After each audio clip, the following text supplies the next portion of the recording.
Bacalah, sebutlah dengan nama Tuhan yang menciptakan segala kejadian di dunia.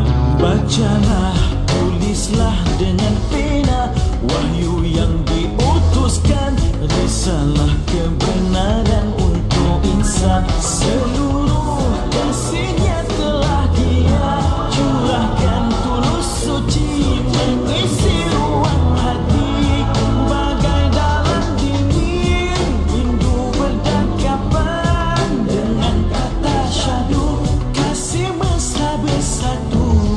Apa yang kau tahu? Apa yang kau tahu? Apa yang kau tahu? Apa yang kau tahu? Apa yang kau tahu? Bacalah, lihatlah dengan mata selami sanubari putaran panorama hidup ini. Bacalah tipuan mata hati, bisikan penuh mimpi, melamar kelalaian tidak henti. Suruhan larangan telah Dia sampaikan, jangan pilih haluan di muka. Kelak rebah diri, duka menangisi, tanpa belas kasih disiksa saban waktu. Apa yang kau tahu? Apa yang kau tahu? Apa yang kau tahu? Apa yang kau tahu? Apa yang kau tahu? Akhirat menggamit kisah silam, satu peristiwa Nabi bersendiri.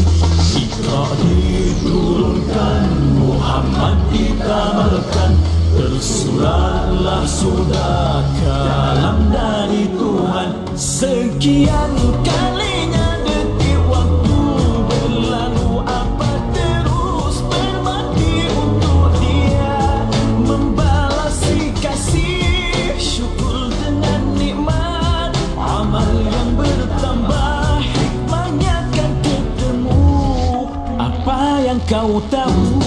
Apa yang kau tahu? Apa yang kau tahu? Apa yang kau tahu? Apa yang kau tahu? Apa yang kau tahu? Apa yang kau tahu?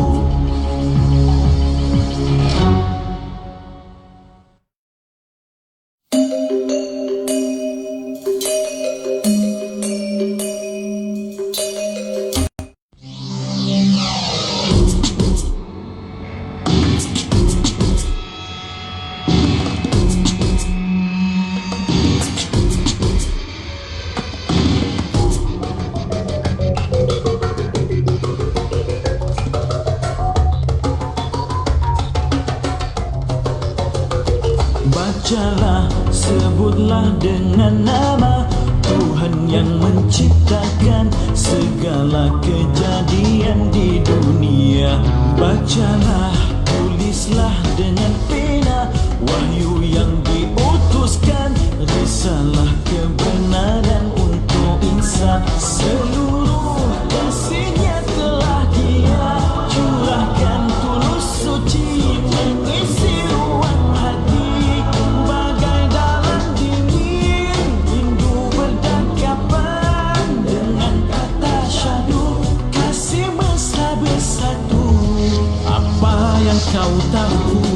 Apa yang kau tahu?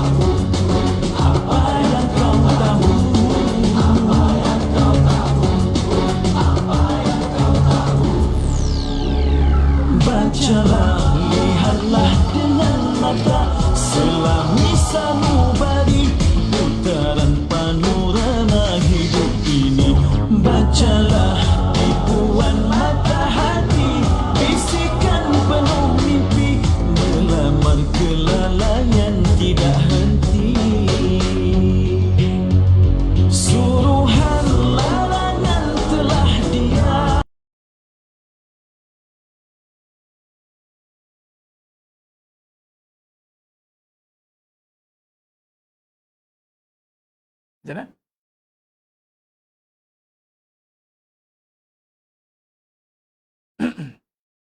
Astaghfirullahalazim allazi la ilaha illa anta wa ala abduka wa ana ala ahdika wa adika mastata'tu.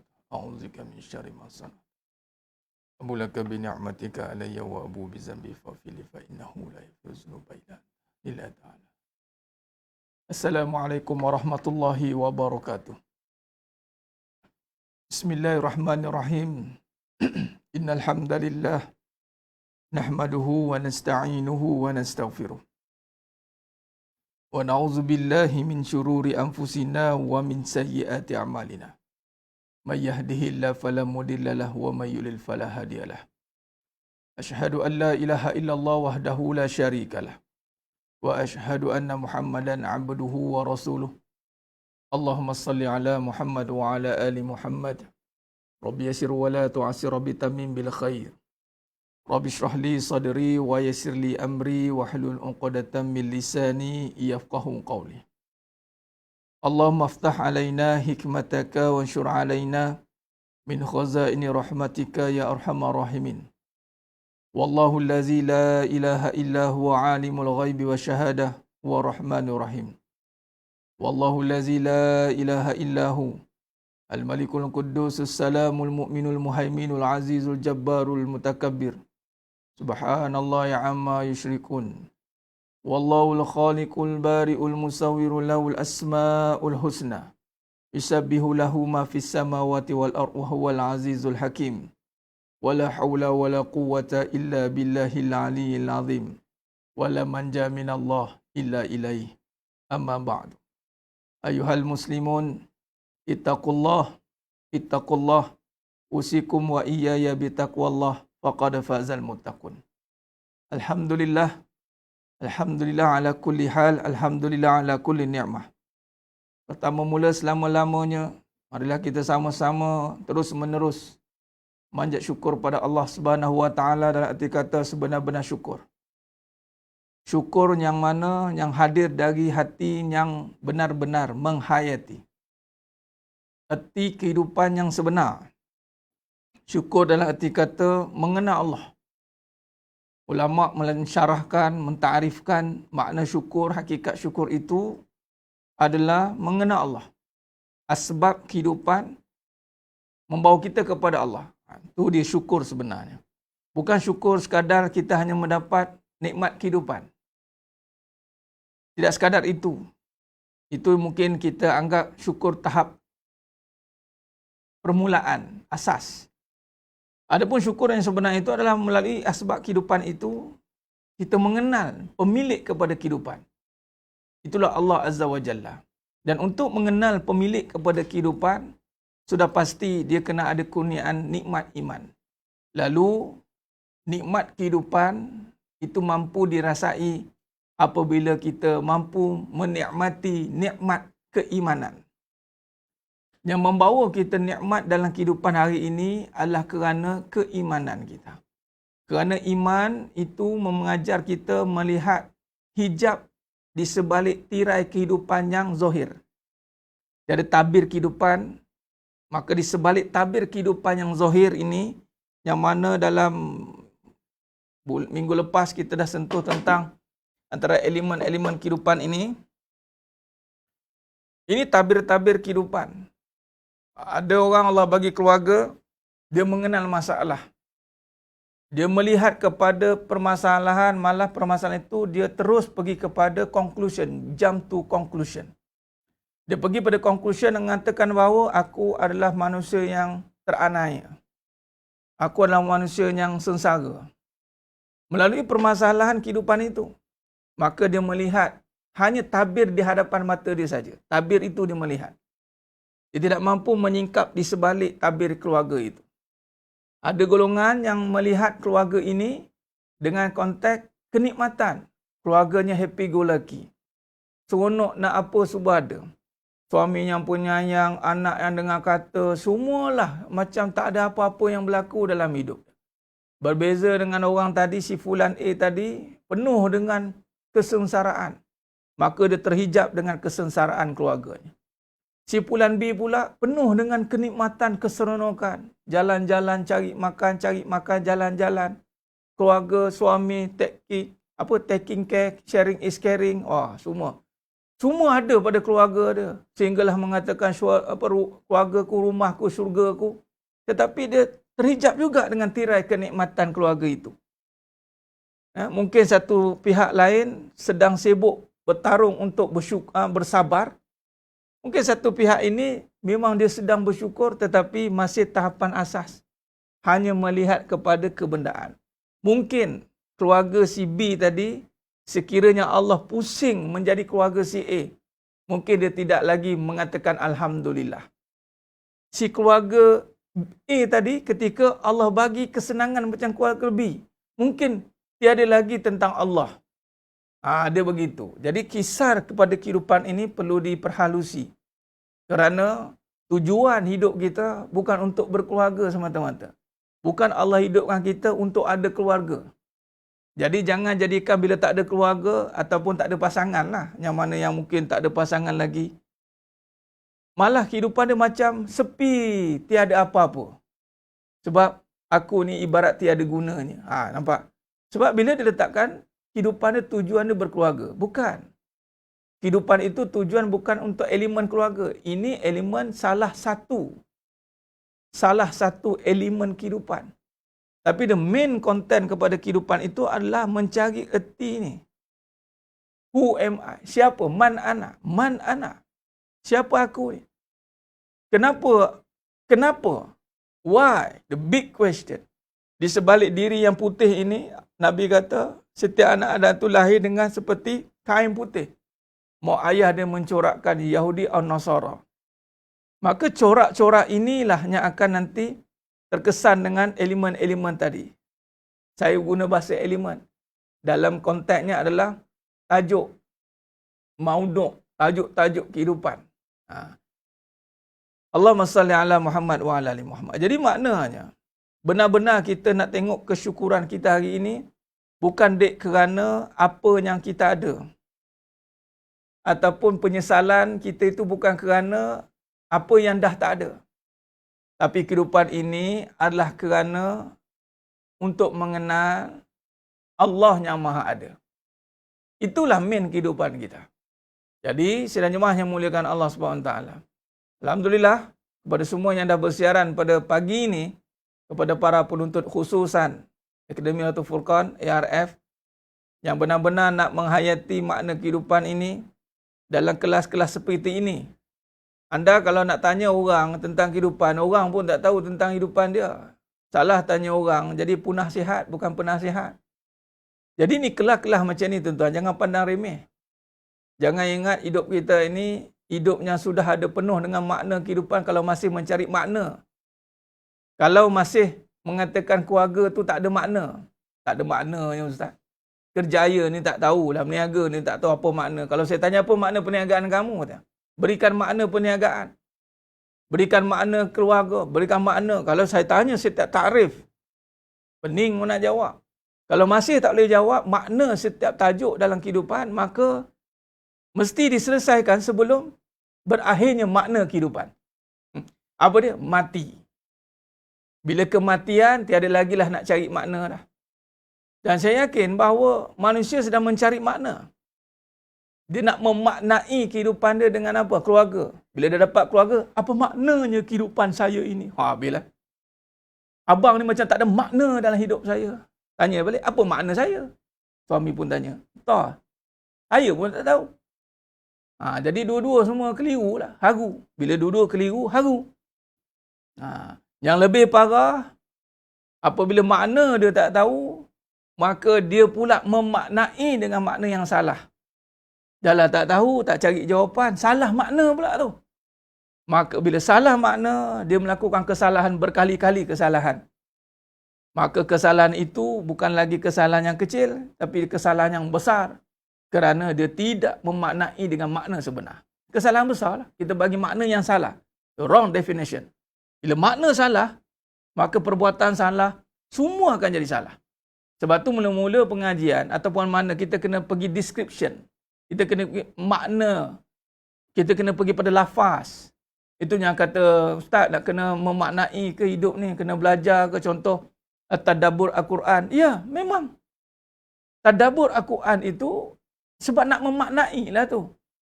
Cuma sekarang ni saya nak bagi tahu, jangan keliru dengan pengajian ini. Tafsir kehidupan, tafsir Al-Quran. Anda jangan terkejut orang yang tafsir Al-Quran tetapi kehidupannya tidak selari dengan apa yang ditafsirkan. Kenapa? Kerana Al-Quran ditafsirkan mengikut riwayat saja. Hati-hati.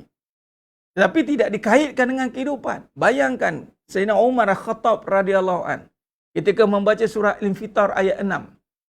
Allah tanya dalam surah Al-Infitar ayat 6, apakah yang menghalang kamu untuk mentaati aku?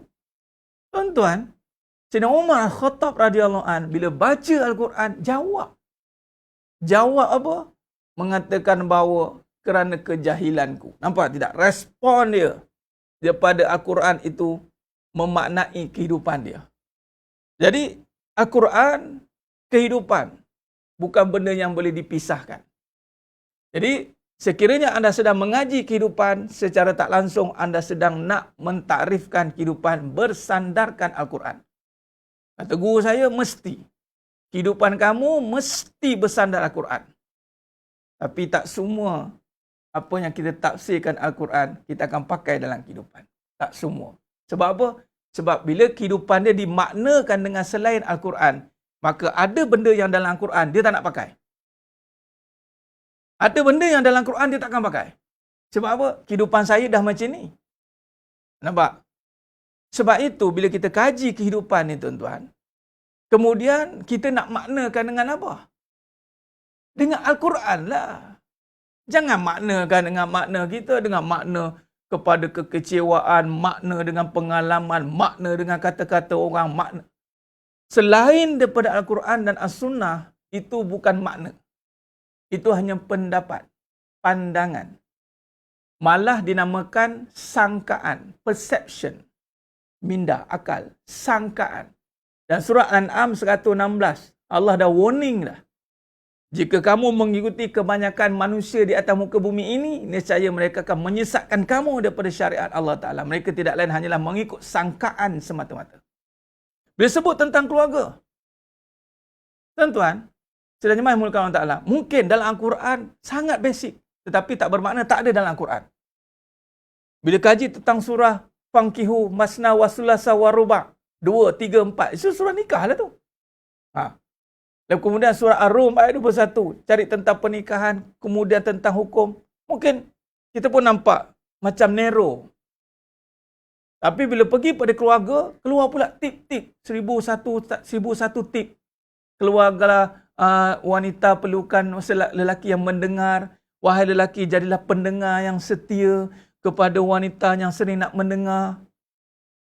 Suami ni punya setia nak mendengar. Dengar dia lah sekali. Abang ni kan, dengar je kita cakap. Dah kena marah pula. Action lah sikit. Nampak? Dah kawan ni kata, dengar, jangan menjawab. Dengar.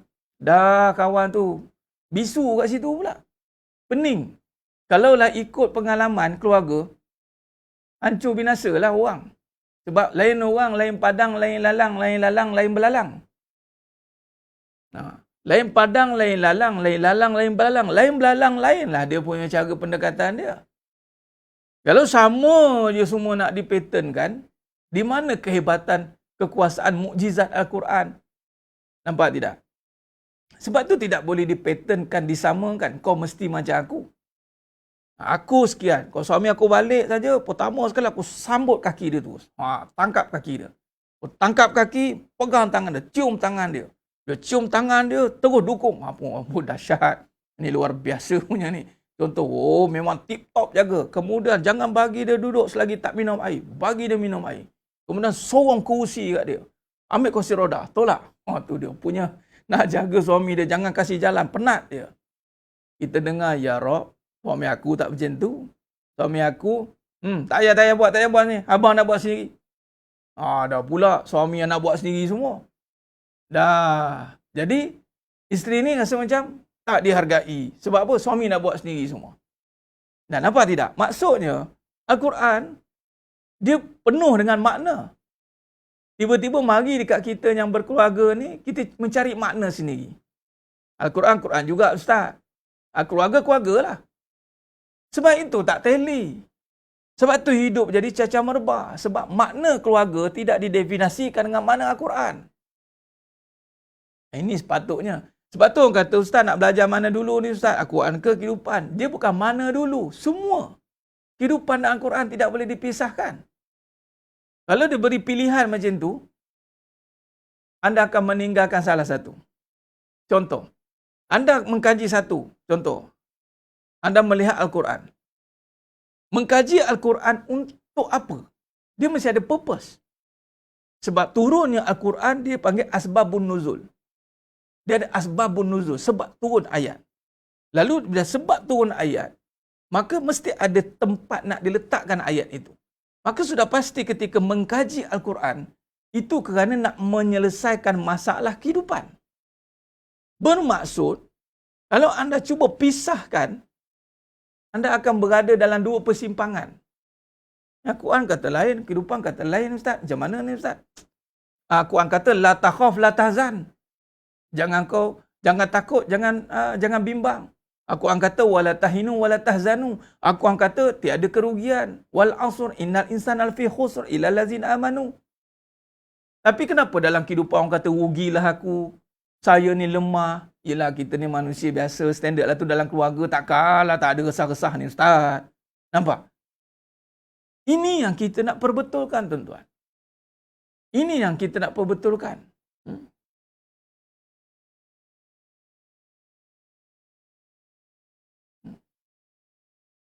Jadi bila kata makna itu adalah mesti tepat dengan makna kebenaran. Selain daripada itu, pandangan. Bila pandangan, kita masih boleh challenge. Sebab tu saya banyak, bukan kata challenge, saya banyak akan pergi kepada pandangan-pandangan kehidupan yang akhirnya akan dihancurkan. Pandangan-pandangan itu mesti berpijak, tertegak melalui pengalaman. Kalau saya kata kaji Al-Quran, ayat mana? Mesti akan ayat mana? Kadang-kadang tanya Ustaz bagi syarah ni pakai ayat mana? Saya pakai ayat bermula dengan surah Al-Alaq ayat 1. Ayat 5. Daripada 1 ayat 5 ni, saya tak habis kaji lagi, dah jadi modul. Dah jadi kitab. Hebatnya, ya, itulah mukjizat. Itulah mukjizat. Walaupun bil ayah dengan ayat saja, dengan kalimah, Bismi Rabb. Iqra Bismi Rabb. Tuan-tuan, mungkin orang yang tiada knowledge, pengetahuan tentang Al-Quran, tiada keimanan dengan Al-Quran ni tuan-tuan. Sebab Al-Quran ni, Mashaf Al-Quran ni tuan-tuan, anda nak pegang, anda kena yakin dulu. Ni, Zalikal kitabu la raiba fih hudal lil muttaqin. Bagaimana anda buka, kemudian anda masih ada soalan? Ini satu benda yang salah. Anda buka, masih bersoal. Sepatutnya buka ni, bukan mencari bukan mempersoal dah. Buka je Al-Quran. Yes. Betul. Benarlah. Ya. Tepat. Dia kena macam tu. Contoh, Iqra Bismi Rabb. Bila sebut Iqra Bismi Rabb, bacalah dengan nama Tuhanmu.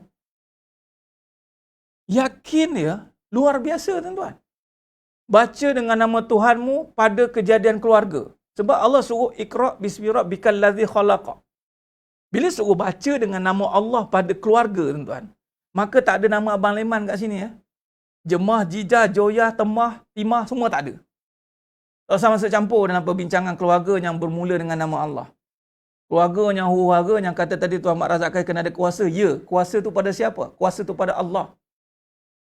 Bila keluarga dimulakan dengan kuasa Allah, jangan sibuk-sibuk nak rebut kuasa. Jangan sibuk-sibuk nak cerita nak rampas kuasa. Jangan sibuk-sibuk nak kata saya berkuasa. Tak ada. Bila keluarga dia mula dengan nama Allah, kita cari makna. Apa yang dikatakan dengan nama Allah itu? Sepatutnya begitu. Selama hari ini kita berkeluarga, kita mencari makna keluarga dengan makna kita, nama kita. kita memaknai, oh inilah baru ada makna. Oh, kita design rumah, oh inilah baru makna. Kita cari apa yang kita suka, inilah baru makna. Ingat, itu sangkaan saja. Sebenarnya itu kita mencari benda. Kita kahwin, kita bina rumah. Kita cari rumah lah, bukan cari keluarga bahagia. Kita cari rumah saja. Kita kahwin, cerita pasal anak. Kita cerita pasal anak je lah. Kita kahwin, cerita pasal duit je lah. Kita kahwin, cerita pasal apa? Macam-macam cerita benda kita akan keluarkan daripada perbincangan keluarga. Rupanya kita perlu bincang lagi bab yang utama. Apa dia? Bacalah dengan nama Tuhanmu. Siapa kata Tuhan bukan kuasa untuk pemimpin? Zat tu apa maksudnya Tuan Mak Razak? Jangan timbulkan persoalan yang boleh mewujudkan perbahasan di sini. Saya tak berniat nak bahas lebih panjang tentang bab itu. Bila kata Tuhan yang zat bukan kuasa, la ilaha illallah kuasa. Kuasa ni bentuk apa? Saya nak kata, bila kata bukan zat yang memimpin, kalau Allah kata Maliki Yaumiddin, yang menguasai segalanya, kuasai dengan apa? Saya nak tanya, kuasa tu apa? Zat tu apa? Ni soalan. Jangan kita buat satu persoalan zat yang bukan kuasa yang memimpin. Zat ni, anda faham zat macam mana, faham kuasa macam mana? Minta maaf cakap, Tuan Mak Razak. Sebab ada soalan-soalan kadang-kadang itu, dia trigger kita balik. Kalau kita ada ilmu, kita jangan persoal lagi. Kita terus bagi solution. Saya tanya, saya jawab. Saya tanya, saya jawab. Bukan tanya, lepas. Tu ada orang pening. Bukan kuasa ya. Apa itu? Kuasa bukan benda. Kuasa bukan benda. Bila bukan benda, dia tidak perlu dinyatakan dalam bentuk benda lah. Yang kita nampak tu benda, bukan kuasa. Jadi yang memimpin itu kuasa. Bukan benda. Suami. Itu suami. Allah tak bagi kuasa, kena hina je dengan isteri. Tahu? Kita cakap sikit dengan isteri. Ni kita makrifat ni. Ni golongan makrifat ni. Kalau Allah tak bagi kuasa kat kita. Ni balik pada Allah. Isteri tackle macam tu dia. Allah, cermin diri dululah katanya. Terduduk kawan. Nak cerita zat makrifat sifat apa kalau isteri tengok pun dah atas bawah dah. Kuasa itu pada Allah mutlak. La ilaha illallah. Kuasalah yang memimpin. Kuasa yang berterakan zat dia. Dia itu binasa semuanya. Tiada lagi perbincangan, tiada lagi persoalan. Itu sepatutnya. Kullu fan. Binasa. Bila binasa, habis. Persoalan apa lagi? Persoalan apa lagi nak wujud? Yang ada tu benda. Harta tu benda. Manusia itu benda. Kedudukan itu benda. Bila benda dia tidak boleh memimpin. Kalau betul harta boleh memimpin, kenapa Korun tenggelam? Kalau betul harta boleh memimpin, kenapa yang ada duit banyak tak boleh terpimpin isteri yang ada? Kalau ada harta boleh memimpin, nak kahwin lebih, seorang, dua, tiga, empat pun bening. Oh, tak boleh. Ni minta ni. Oh, tak boleh. Kata boleh ada kuasa. Gunalah kuasa duit tu. Ada suami ni berkuasa. Kita ni lelaki ada kuasa. Konon-konon panglima gunung berantai. Sekali kena dengan isteri sikit, dia jeling sikit. Dia goyang pun lutut tu. Kuasa mana? Mana ada kuasa? Jadi yang memimpin itu kuasa sebenarnya, bukan suami. Jadi sebab tu kita nafikan la ilaha illallah. Tiada ada kuasa pada suami, kuasa ada hanya pada Allah. Tiada ada kuasa pada isteri, kuasa ada hanya pada Allah. Tiada ada kuasa pada duit, kuasa ada hanya pada Allah. Tiada ada kuasa pada harta, kuasa ada hanya pada Allah. Jadi kuasalah yang memimpin pada hakikat yang sebenar. Yang hakikatnya manusia tiada kuasa. La haula wala quwata illa billahil aliyyil azim. Jadi di sebalik kuasa tu ada satu sifat yang lebih menguasai pada segala sifat, itu dia panggil zat. Dan zat ni tak boleh nak cerita dah lah. That's it. Titik, khalas. Contoh, nak bercerita soal formula air. Air pun kita pening nak takrif. Ini yang menjadikan molekul air. Allah. Tak kerti nak cerita, Ustaz. Tak payah cerita. Jadi zat bukan barang nak disoal dan bukan barang nak dicerita. Faham? Titik kat situ. Jadi persoalan zat tidak akan timbul. Kerana zat menguasai semuanya. Okey, kita kata empat. Empat mana? Saya tak kata empat, semua satu. Habis cerita. Kita yang wujud ke empat. Kalau kita dah nampak satu, kenapa soal empat lagi? Kalau kita orang yang ada ilmu, yang mana-mana yang sedang nak belajar, paksa kita cakap 4. Kalau kata yang dah tahu, kenapa cakap 4 lagi? Kalau semuanya dah satu. Dan jangan tanya dia di mana yang 4. Kalau dah nampak yang satu. Itu cara dia. Kalau dah nampak semuanya gula, jangan ditanya di mana gula. Itu tarif dia. Kalau dah nampak semua satu, jangan tanya di mana 4, yang mana satu. Tak ada soalan itu. Titik. Maka biar putus. Biar putus. Dah ada pengajar makrifat, biar putus. Bila dah dapat makrifat, tolong sampaikan dengan tepat. Jangan main soal-soal. Main soal-soal tak jadi. Hidup bukan persoalan. Hidup itu adalah untuk melaksanakan segala tuntutan dan suruhan. Persoalan ini untuk pengajian. Dalam pengajian kita soal. Soal jawab. Tapi yang soal pasti tahu jawapan. Jangan soal untuk hanya menimbulkan keraguan.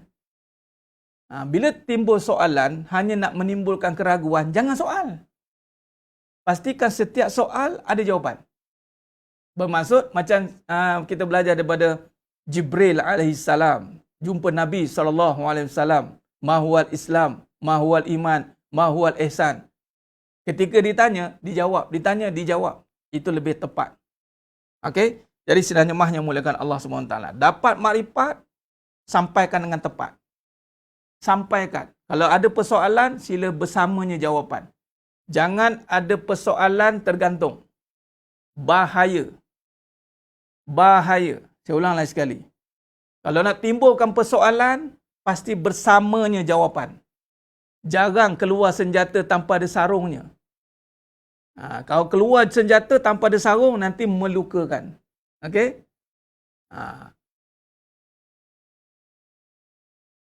Tak apalah, apa-apa tamsil pun tuan, sila gunakan pada tempat yang tepat. Okey, itu saja. Pastikan yang menyampaikan, yang disampaikan itu jelas, terang dan nyata. Bila kita berbicara benda-benda macam ni, minta maaf, saya terpaksa teruskan kepada sebab soalan tu keluar. Kalau timbulkan persoalan-persoalan, hati-hati. Kalau tahu jawapan, silakan. Tapi kalau sekadar nak timbulkan persoalan, nak bermain soal jawab, nak test-test, mungkin pendengar, mungkin penonton, jangan. Itu bukan, ini yang Nabi kata, jangan. Sebab ada kadang-kadang persoalan yang kita timbulkan, tak patut ditimbulkan. Itu saja. Jadi sidang jemaah yang muliakan Allah Subhanahu Wa Taala. Khair, taib.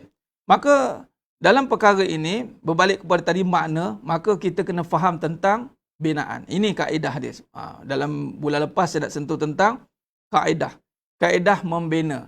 Baik, sekarang ni bila kata kita nak memaknai kehidupan ini, kita ada 4 fasa pembinaan dia. Kita berbalik kepada Tariq Nubuwah. Jalan kenabian. Kalau kita nak selamat daripada kekacauan, kekalutan, keraguan, kekeliruan, maka kita ikut kepada jalan Tariq Nubuwah, iaitu jalan kenabian. Bila Tariq Nubuwah, jalan kenabian, insya-Allah kita tidak akan terkeluar daripada landasannya. Khair. Bila dalam kehidupan ni berbalik kepada makna, maka kita ada 4 fasa pembinaan yang saya rungkaikan dalam konteks bahasa umum. Namun asasnya adalah siddiq. Contoh cipta. Baik, kita ada 4 fasa. Saya bacakan dulu satu-satu, kemudian saya akan huraikan satu persatu, insya-Allah. Baik, yang pertama, bila sebut tadi makna tadi kehidupan. Bila kita diri yang putih. Bila diri yang putih ini, jangan salah makna. Jangan salah bagi makna, jangan salah cari makna. 2. Jangan salah bagi makna, jangan salah cari makna. Bahaya. Disebab itulah menjadi tuntutan wajib menuntut ilmu. Sebab nak keluar daripada 2 bahaya ni. Bahaya salah cari, salah makna. Baik, maka yang pertama, kepercayaan. Kita nak faham tentang kepercayaan. Baik, ini asas. Sebab kedudukan cuba tengok kat bawah. Bila tengok kat bawah, bawah ni makna foundation, asas. Bila asas, maka kita namakan dia adalah belief, kepercayaan. Kepercayaan itulah yang akan memegang semua binaan. Dan Nabi kata, al-mu'minun kalbunya. Mukmin itu ibarat binaan. Baik, bila kata binaan, asas yang pertama, makna yang pertama, yang asas itulah memberi kepercayaan yang sebenar. Baik, dalam bab kepercayaan ni tuan-tuan, sidang jemaah yang muliakan Allah SWT, akan ada perbincangan kepercayaan yang batil. Baik, dalam kepercayaan ini, kita akan pergi kepada pandangan-pandangan yang merosakkan. Ini dia. Baik, Ustaz, saya dah percaya kepada Allah. Baik. Bila kata sebut kepercayaan, percaya kepada Allah. Kalau rukun negara kan, percaya kepada Tuhan. Percaya. Baik, katalah percaya itu kita dah selesai. Dalam bab percaya, kita dah selesai. Soal, adakah kepercayaan kita itu mampu diterjemahkan dalam kehidupan? Sebab tu bawah tu ditulis, kefahaman di dalam kehidupan. Baik. Yang mana ada saya bagi nota tu, yang dah print boleh buat rujukan. Yang mana dah print boleh buat rujukan. Yang mana tak print, boleh rujuk pada slide ni lah. Ya. Allahumma salli ala Muhammad wa ala ali Muhammad. Bila anda dah percaya, maka asas yang pertama, percaya yang benar. Kemudian, terjemahkan kepercayaan itu di dalam kehidupan. Nak tengok kepercayaan kita ni benar atau tidak, faham tak kehidupan? Itu sebab tu saya banyak tekan kepada kehidupan. Sebab asas dia adalah orang yang ada kepercayaan yang benar, sudah pasti dia ada kefahaman hidup yang benar. Dia tak ada, contoh, dia percaya pada Allah. Ya, dia percaya. Tapi dalam bab rumah tangga, dia punya percaya dia, ni kalau kita tak masak betul-betul ni, suami tak sayang ni. Dah. Ni kalau kita tak jaga suami betul-betul ni kan, dia cari lain ni. Pula. Ini sekarang kalau kita tak ada apa-apa ni, suami tak pandang kita ni. Jadi, isteri ni dia kena sentiasa, kita ada safe. Mulalah dalaman dia, yakin dengan diri, ya, supaya mulalah kepercayaan tu keluar. Lebih bahaya kepercayaan ini disambut dengan perkara-perkara khurafat. Elok-elok dah tadi, asyhadu Allah ilaha illallah wa asyhadu anna Muhammad Rasulullah. Jadi, bila dah mengucap tu tuan-tuan, dah kemas dah. Bila dah kemas, tapi kerana kehidupan tadi, kefahaman tu gagal.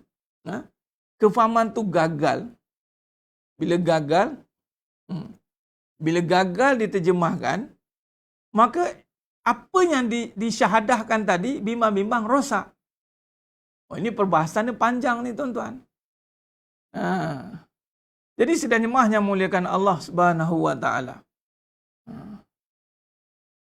Khair. Okey. Baik.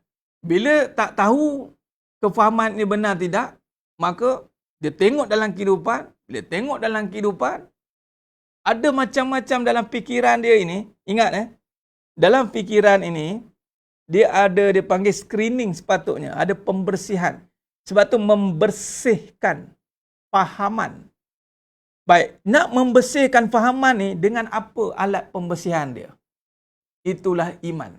Itulah iman, satu mekanisme untuk membersihkan fikiran yang macam-macam fikir ni. Ni kalau ni belum kalau lagi, dia cerita bab takdir dia bubuh kalau. Kalau aku tak ada duit ni, aku susah nanti akan datang. Kalau aku tak ada ni, aku payah nanti. Kalau aku buat macam ni, aku senang. Kalau, nampak? Kalau aku tak jaga dia macam ni, payahlah aku.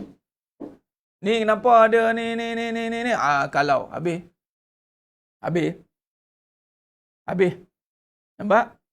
Jadi sidang jemaah yang muliakan Allah Subhanahu wa taala.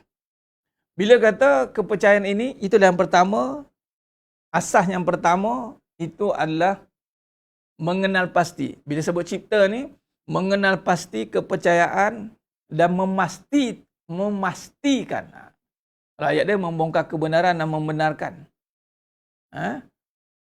Allahumma salli ala Muhammad wa ala Muhammad. Jadi, membersihkan kepercayaan supaya aman dalam kehidupan. Tuan-tuan, sidang jemaah yang muliakan Allah SWT. Hidup ni jadi aman bila masing-masing percaya pada perkara yang benar. Kalau masing-masing percaya pada benda yang keliru, yang buntu, yang haru, yang biru, maka haru biru, maka sebab itulah datangnya ketidaksefahaman. Ketidaksefahaman. Ini yang berlaku. Baik. Yang kedua, bila dah faham, dah maknakan, kemudian bina, terjemahkan kepercayaan tadi. Dia bukan disimpan begitu saja. Sebab itu makna iman, tasdiqu bil qalbi. Kemudian, bila dah tasdik, dah membenarkan, kemudian ucapkan. Asyhadu alla ilaha illallah. Inilah dia terjemahkan kepercayaan. Terjemahkan kepercayaan. Ni lisan. Baik.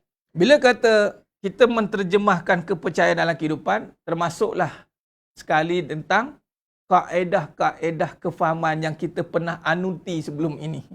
Ataupun kefahaman yang pernah kita pernah percaya, akhirnya kita menderita. Jadi ubah kembali kepercayaan itu dan terjemahkan kembali. Sidang jemaah mulkan Allah Ta'ala, bila kita tadi salah bawa, maka Allah uji dengan kehidupan, maka banyak salah laku. Bila salah bawa, maka salah laku. Bila salah laku, jadi tak laku. Tak laku. Itu kata macam terpinggir, teranaya, terbuang, terbiar begitu saja. Sebab salah bawa. Bila salah bawa, salah laku. Bila salah bawa, salah laku. Bila salah laku, jadi tak laku. Okay. Bila salah laku, sebab itu kadang-kadang kita nampak macam bawa benda yang betul. Tapi orang tengok kita salah bawa. Salah laku kita banyak. Bila salah laku banyak, apa maksud salah laku? Dalam kehidupan banyak keliru. Banyak clash. Suami isteri tak sepahaman contoh. Sebab tu tadi kata kalau nak poligami kena layak. Layaknya bila isteri tu faham kamu, habis cerita. Bila dia tak faham dengan kita, tak payah buat faham-faham. Faham-faham sendirilah. Bertelagah nanti. Tengok nanti. Yang lebih parah, kita pula faham isteri. Kita kena faham isteri. Kita ni orang yang kena mengaji, kena faham isteri. Dahlah, dua-dua tak faham. Maksudnya, kefahaman tu sebati. Tapi tak nampak. Salah laku. Nampak dia punya clash dia. Nampak dia punya clash dia. Bila salah laku, clash. Orang boleh tengok. Dia ni cakap, ya. Cakap bab marifat, boleh tahan. Kan? Cakap, falsafah ni hebat. Persoalannya memang membongkar. Membuatkan orang, wow. Hebat ni. Tapi bila orang tengok keluarga balik, bila orang tengok cara hidup dia balik, di situ akan nampaknya kelemahan. Lepas tu hati-hati. Hati-hati. Sebab tu Nabi SAW very practical. Nabi SAW very practical. Atau dipanggil walk the talk. Ini yang kita kena doa dengan Allah, tuan-tuan. Kita jangan terlampau berfalsafah. Lala sekali falsafah kita tidak jadi apa. Kita hanya banyak soal, banyak persoalan dan banyak mempersoal. Lala sekali orang soal kita. Hati-hati. Kalau kita hidup banyak soal, lala sekali orang soal kita. Kalau soal dijawab dengan soal nanti. Ini kepercayaan nombor 2. Nombor 2, tuan-tuan ya. Maksudnya salah laku. Sepatutnya bila kita dah faham, dah percaya, maka tiada salah laku. Kepercayaan yang benar membawa kepada terjemahan yang benar. Itulah kepercayaan di dalam kehidupan nombor 2 itu. Bina. Bina ini menterjemahkan kepercayaan. Sebab tu hati-hati. Nabi SAW sangat tekankan tentang presentation. Pelaksanaan. Nabi siap bagi tahu. Diam atau cakap baik. Sebab inilah nombor 2 tu. Nombor 2 tu. Bimbang-bimbang dia akan menggambarkan balik keadaan diri kita. Bimbang-bimbang dia akan merosakkan balik apa yang telah dipercayai sebelumnya. Cara cakap tengok, dah betul dia kemas dia kepercayaan dia macam faham ni. Tengok-tengok salah laku banyak. Sebab tu Nabi SAW itu perfect. Perfect. Ha? Jadi, bila kata Nabi SAW itu perfect, maksum, maka jelas tiada kesilapan yang berlaku dalam hidup Nabi SAW. Itu nama maksum. Maksum ni makna Nabi dibimbing direct daripada Allah SWT melalui antara Jibril alaihi salam. Nampak tidak? Sebab itu, kita akan nampak bagaimana seseorang itu dia berguru ke tidak, perjalanan dia jelas ke tidak. Guru dia mesti dia ada sinergi ataupun sanad bersambung. Biasa orang yang berguru ni, yang betul-betul berguru kan mak ayah mesti okey. Dia kalau betul berguru lah. Dia kona bahagian kona atas, kona bawah, dia akan nampak kat situ. Dia dengan mak ayah okey, kemudian penyampaian ilmunya, dia akan nampak pelaksanaan dia. Presentation. Ini yang Nabi SAW ketengahkan. Nombor 2 ni saya nak tekan lebih sikit. Sebab, hati-hati. Bila kita tidak faham pada permulaan perbincangan kehidupan, makna salah. Bila makna salah, terjemahan salah. Bila makna salah, terjemahan salah. Hati-hati. Sebab itu, bahaya tu. Sebab tu kadang-kadang orang akan menjadi fed up. Jadi dengan agama ni. Jadi fed up. Sebab apa? Terjemahan dia kembali kepada satu benda yang salah. Terjemahan. Ini hati-hati pada terjemahan itu. Sebab tu kena ada bimbingan. Ada bimbingan. Bimbingan ni mesti bersandarkan kepada pelaksanaan yang dah jelas. Sebab itulah mesti dikatakan ada, dipanggil apa, guru tu. Pembimbing tu. Sebab apa? Nak pastikan tu, perjalanan itu. Adakah kita berjalan di taurik yang benar ataupun kita masih dalam sangkaan kita? Itu kadang-kadang kena, dengar, sinergikan balik. Sinergikan balik kefahaman itu. Okey? Baik, jadi sedang jemaah yang mulakan Allah SWT. Dan seterusnya, yang ini penting. Bila kata dia dah faham dan dia dah tahu terjemah, maka sedang jemaah yang mulakan Allah SWT, yang ketiga, dia kebijaksanaan di dalam mengendalikan kehidupan. Peranan dia sangat jelas. Baik, sedang jemaah mulakan Allah Ta'ala, dalam konteks kita berilmu ni, menuntut ilmu ni, berguru ke, anda jumpa guru yaya ke, guru hebat ke, turun, hebat guru ni. Nombor 1 anda dah dapat. Nombor 2 anda dah dapat. Maksudnya anda dah mampu kurangkan salah laku. Maksudnya kita dah terpelihara dah ni. Kita dah nampak perjalanan hidup kita ni. Dan yang ketiga, peranan anda. Peranan kita di dalam kehidupan. Peranan kita sebagai suami. Dia mula pergi benda yang basic balik. Peranan kita sebagai anak. Peranan kita sebagai isteri. Peranan kita sebagai hamba Allah. Peranan-peranan itu dikendalikan dengan baik.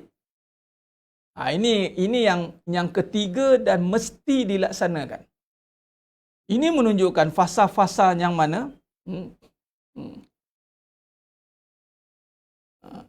jadi apabila kita faham perjalanan ini, yang ketiga menunjukkan bahawa anda telah mendapat kepada makna, kemudian tiada salah laku. Bermaksud tiada salah laku ini mengurangkan perkara-perkara yang menimbulkan persoalan kepada kepercayaan tadi. Contoh, dosa ini memang ada pada setiap manusia. Salah laku yang kena jaga. Dosa itu memang ada sifat kita. Di saat kita tiada rasa berdosa, itulah dosa. Jadi maknanya dosa tu pasti. Maksudnya bukan buat dosa, ya. Salah laku buat dosa. Berdosa ni mengenal diri yang serba kekurangan. Mengenal diri yang mana banyak salah, lalu tak sempat menyalahkan, mempersoalkan, tak sempat. Sebab tu, dalam konteks pengajian dan pembelajaran, kita tidak boleh pergi kepada menyalahkan. Kita tidak boleh rasa untuk kita je betul, dia salah. Itu tak boleh. Dia bersalah tu ada. Cuma yang dimasukkan di sini adalah salah laku terang-terang. Nampak salah laku dia. Okay. Kita nak kurangkan, malah kita tak nak ada salah laku itu. Contoh, dia pergi belajar. Contohlah, pergi pengajian ARF, Akademi Rotul Furqan. Jadi maknanya bila dia mengaji, dia betulkan makna, tiba-tiba dia buat salah laku. Sehingga orang keliru, dia ni mengaji ke tak? Itu maksud saya. Dia ni mengaji ke tidak? Contoh salah laku, dia ngata orang, itu salah laku. Dia kutuk orang, dia peli-peli orang. Nampak tidak? Tak boleh peli. Itu tadi merendahkan. Peli ni makna lebih baik dipanggil kinayah. Kias, bukan perli. Tak boleh. Peli ni akan memberikan satu gambaran yang mungkin merendahkan dia. Tak boleh. Kalau nak kias pun kena tengok pada yang orang kata apa, yang jelas. Jangan kita buat satu dalam hati yang tak puas hati, kita nak mengenakan dia, cakap nak mengenakan dia. Salah. Tak boleh. Jadi maknanya, dalam konteks salah laku tadi, jangan sampai ada perkara-perkara itu. Itu maksudnya. Dia kan mengaji tapi dengan isteri dia, asal lah. Problem dia. Dia buat salah laku, tinggalkan isteri dia, zalim isteri dia. Awak mengaji. Ni. Contoh, isteri pula. Ngaji ni, pukul 10, 11 ngaji ARF. Malam-malam ngaji. Lepas sekali dengan suami, masih bertikam lidah. Itu salah laku. Ada kawan-kawan, dia ni mengaji. Cari kepercayaan tadi, fasa 1 tadi. Tapi salah laku. Bila salah laku tu wujud, nombor 3 peranan tak ada. Dia memang tak ada peranan lah dalam hidup ni. Hang ni banyak soal lah. Banyak soal, banyak ngata, banyak penyakit. Ya Allah. Dia ni kan, lebih mengaji, lebih serabut aku tengok dia ni. Hati-hati. Jangan sampai macam itu. Sebab yang ketiga adalah peranan. Sebab tu sidang jemaah yang muliakan Allah SWT. Kata Nabi SAW, Al-Muslimu man salima muslimu min lisani wa yadi. Al-Muslimu man salima muslimu min lisani wa yadi. Muslim yang sebenar itu adalah dia menyelamatkan saudara yang lain daripada kejahatan lisan dan tangan dia. Jadi makna dia, semakin dia memahami kefahaman yang benar, semakin dia memahami kepada keyakinan yang benar, semakin salah laku dia ada. Dosa ada. Maksudnya dosa ya, tapi salah laku tu. Dia tak ada lagi buat tabiat buruk dia, ataupun tak ada lagi contoh elok-elok dah pakai ni, pakai ketat-ketat lagi. Je. Salah laku tu yang tak boleh. Ramai bagi tamsil begitu kan, Puan Yong Masrita. Dan inilah yang berlaku. Ini yang berlaku. Sepatutnya kita mengaji, nak hilangkan salah laku. Contoh nak hilang salah laku senang. Sebab tu saya letakkan, Alhamdulillah, kita sebagai penuntut. Bila sebagai penuntut, kita jaga. Aku dah menuntut ni.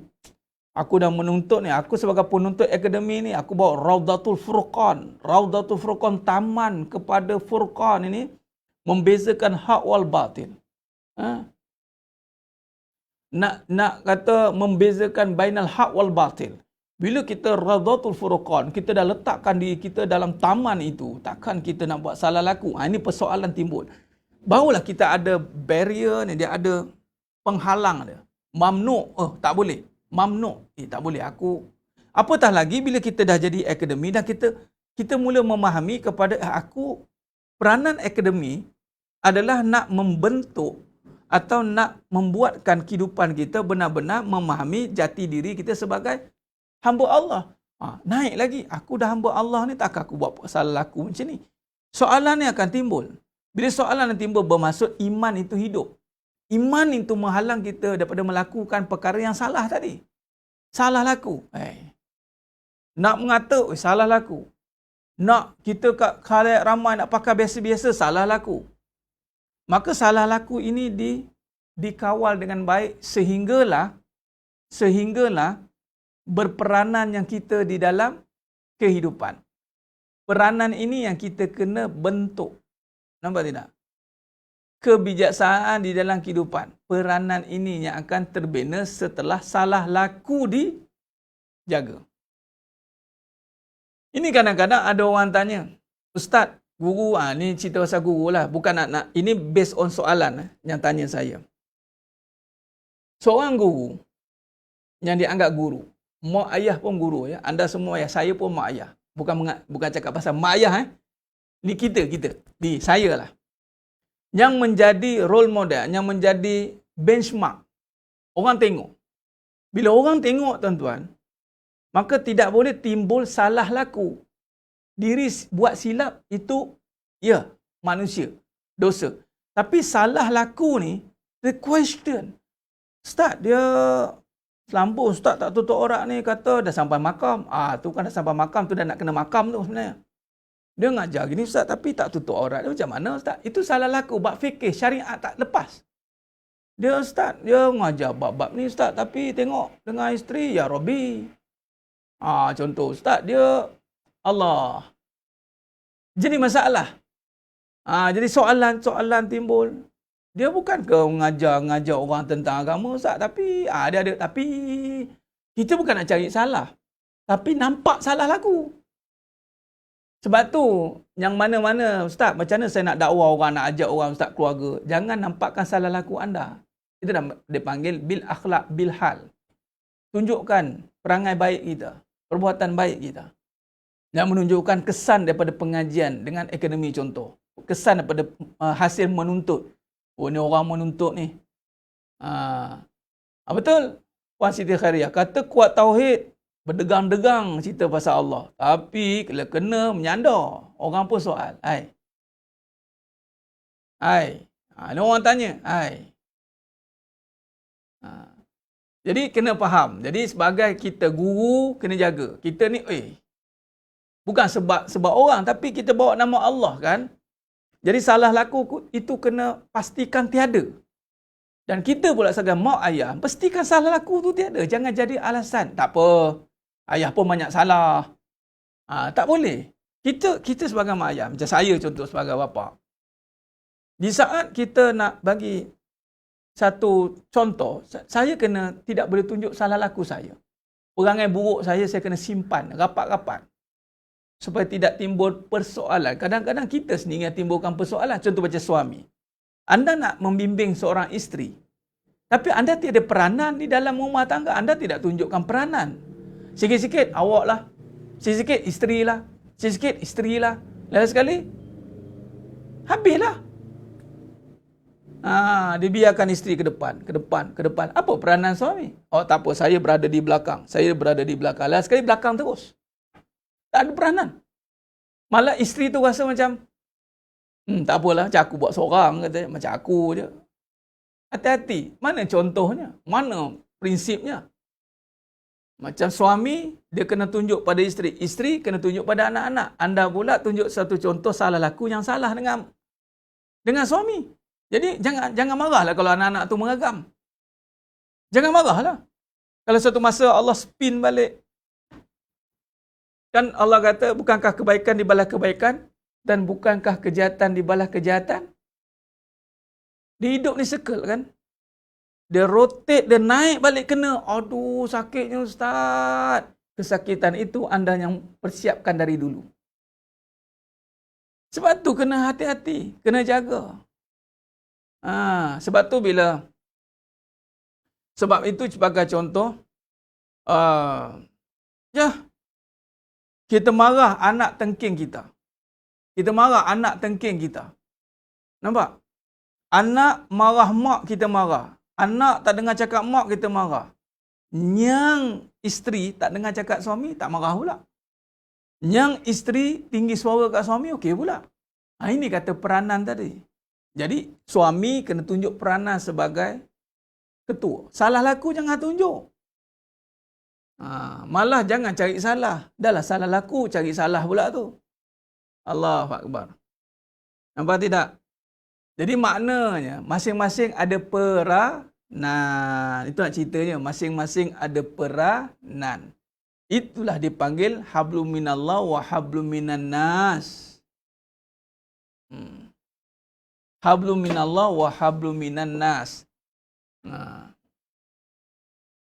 Jadi bila kata hablum minallah wa hablum minan nas, masing-masing kena jaga peranan masing-masing. Supaya apa peranan tadi? Tadi salah laku tadi. Ni kefahaman ni hati-hati. Kefahaman ni kena jaga, nak terjemahkan ni kena jaga-jaga. Baik, tengok ni tuan-tuan. Sidang jemaah mulakan Allah Ta'ala. Dia panggil silah, usul. Dalam sesuatu masalah itu, dia bukan tiba-tiba jadi, contoh, Ustaz, suami saya tak ada peranan lah, Ustaz, pengangai. Okey, tuan-tuan. Banyak soalan saya dapat, sampai saya tak terjawab kadang-kadang tu. Bila anda tanya soalan kat saya, setengah-setengah itu, baik, insyaAllah saya akan jawab juga. Don't worry, jangan bimbang. Anda tengok, bila cerita bab peranan yang tidak berfungsi, anda tahu tak kat mana silap dia? Kat nombor 1. Kepercayaan dia mungkin problem. Jadi nak betulkan, bukan tiba-tiba betulkan suruh tiba-tiba dia jadi berperanan. Tiba-tiba dia nak jadi suami yang, wow, tiba-tiba, dia dah berubah lah Ustaz. Ya Rob, nombor 3 problem, nombor 3 ni problem ni, dia berpunca pada nombor 1. Anda nampak tak? Dia punya nak reform balik tu. Allah. Sebab tu kita dengar cerita-cerita macam ni, saya tak nak apa. Inna lillahi wa inna raji'un. Ya Allah. Tu ya Allah. Tapi sebab kita fahamlah Allah tu Maha Penyayang kan. Sebab tu ada Allah. Allah lah yang membantu kita untuk reform balik setelah perjalanan yang panjang dah tersilap langkah beribu-ribu kali ni. Allah lah yang mengangkat kita untuk reform balik. Sebab tu kena syukur banyak-banyak, kena jadi hamba Allah yang taat. Baik. Dan pasal yang keempat, bila kita dah berperanan, maka jadilah yang mananya Nabi kata sebaik-baik manusia itu adalah yang paling bermanfaat pada manusia lain. Nak jadi manfaat, dia jadi bumbung. Nampak tak? Dia duduk kat mana? Kat atas. Dia jadi payung. Bumbung. Dia maksudnya, dia bukan bumbung saja. Jangan salah faham. Manusia yang bermanfaat, dia nombor 1 okey. Nombor 2 okey. Nombor 3 okey. Nombor 4 excellent. Jangan kata manfaat pada satu sudut saja. Duit saja. Lah, kepercayaan haru. Salah. Dia manfaat dari sudut duit. Tapi salah laku banyak. Itu bukan manfaat. Dia manfaat satu duit, tapi dia ni ada macam tak ada sama je, harap duit dia je. Salah. Sebab tu ramai orang ingat manfaat bagi duit. Manfaat bagi duit. Isteri yang bermanfaat, isteri yang selalu bagi duit kat suami. Suami yang bermanfaat selalu bagi semua keperluan kat isteri. Duit, rumah, kereta. Tu suami bermanfaat. Tapi kalau kepercayaan dia tak betul, kalau salah laku dia masih banyak, kalau peranan pun nampak macam tak berperanan dia, adakah kita nak namakan dia manfaat? Tidak. Okey, baik. Letak kat diri kita pula. Letak kat orang kan, nak fikir orang pula. Okey, katalah kita. Kepercayaan kita pun masih 50-50. Kejap okey, kejap tidak. Dalam kehidupan ni, kejap naik, kejap turun, kejap naik, kejap turun. Sebab kepercayaan lah tu. Kalau kepercayaan kita dah tetap, Allah tetapkan. Sebab tu, kena tolong agama Allah. Anda kena ada masa contoh macam pagi ni. Anda duduk ni sebenarnya, anda tengah tolong agama Allah ni. In tansurullah, hayansurukum, wasabbit aqdamakum. Baik, bila kita tolong agama Allah, bagi masa dengan Allah, maka Allah akan tetapkan hati kita. Bila hati kita tetap, salah laku tiada. Salah laku tiada, peranan mula nampak. Orang nampak peranan kita walaupun kita tak tunjuk pun peranan kita. Orang nampak kehadiran kita walaupun kita tak bagi tahu kita hadir. Orang kata orang kata apa? Tak cari perhatian, tetapi diperhatikan. Anda tak cari perhatian, tapi anda diperhatikan. Anda disedari akan kewujudan anda. Baik, bila macam tu, anda akan diangkat oleh Allah Ta'ala sehingga menjadi orang yang bermanfaat.